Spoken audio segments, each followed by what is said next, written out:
Peshkom yurib hamma ishlaringizni bitirsangiz bo'lgan lokatsiyada turibmiz. Bu tarafimizda Yangi bozor, bu tarafda viloyat hokimligi, ya'ni biz Jasorat ko'chasida turibmiz.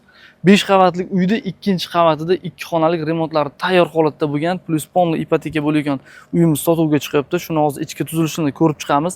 Lokatsiyaning zo'rligini juda ham sizlar ham o'zlaringiz yaxshi bilasizlar, chunki Jasorat ko'chasi bu tarafda Yangi bozorga peshkom o'tsalaringiz ham bo'ladi. Domimiz orqa tarafda eski dom bitta, uni o'rniga buzilib hozir yangi dom qurilgan. Yo'ldan u tarafda 16-maktab, yonimizda bu tarafda 8-maktab joylashgan. Bolalaringizni bog'cha, maktabi uchun ham lokatsiya juda ham qulay.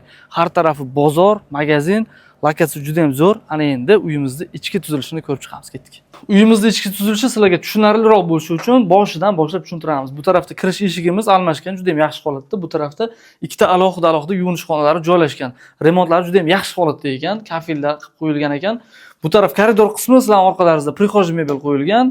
O'zlaringizni ortiqcha kiyimlaringiz, oyoq kiyimlaringizni qo'ysalaringiz bo'ladi.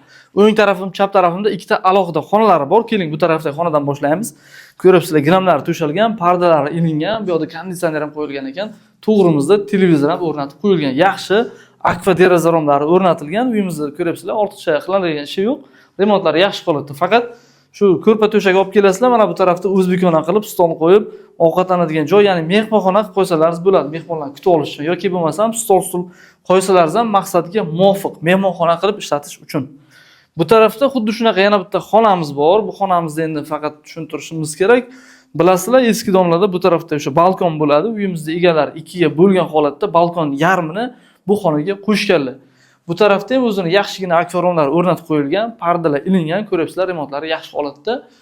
Chiroyli qilib mana bu patolog qismlariga ham ishlov berilgan. Faqatgina sizlar shu xonani bo'lishlaringiz kerak, ya'ni qaysi ma'noda u tarafda mehmonxona qilishlaringiz ham mumkin, bu tarafda mehmonxona qilishlaringiz ham mumkin. Ikki xona ham anchagina keng. Endi o'zlaringizni rejalaringizga qarab ishlatasizlar. Demak, asosiy kirish eshigidan tushuntirishni yana boshlaymiz. Bu tarafdan kelganimizda ikkita alohida yuvinish xonalarini aytdik, remontlari yaxshi holatda. Demak, oshxonamizni ham ko'rishimiz mumkin. Oshxonani yaxshigina yechim berib, bu tarafdan o'tirib ovqatlanadigan joy qilib qo'yganlar. Divanlarni ko'ryapsizlar.